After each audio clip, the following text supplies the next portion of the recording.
सद्गुरू संत बाळूमामा यांच्या पुण्यतिथीनिमित्त शनिवारपासून सप्ताहाचं आयोजन करण्यात आलं आहे, अशी माहिती पत्रकार परिषदेमध्ये देण्यात आली।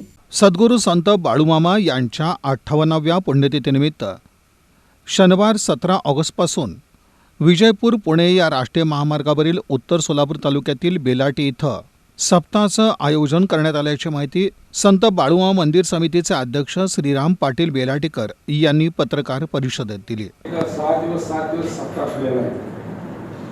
त्या सप्त्याच्या दृष्टीनं कार्यक्रम आहेत, म्हणजे रोज म्हणजे प्रसाद मोठ्या प्रमाणात करायचा आहे। तरी पंचकृषीतल्या सर्व भाविक भक्तांनी त्याचा लाभ घ्यावा आणि सगळ्यांनी तिथं भक्तीने ती सेवा करावी। आता तिथं दुसरं एक तिथं बांधकामे काढले आहे भक्तनिवास, परत एक मेंढ्याचं स्थळ केले तिथं मोठं। तर आत्मापूरला जे लोकांना जाणं होत नाही त्या लोकांनी या पंचकृषीतल्या या कार्यक्रमाचा लाभ घ्यावा ही आमची इच्छा आहे।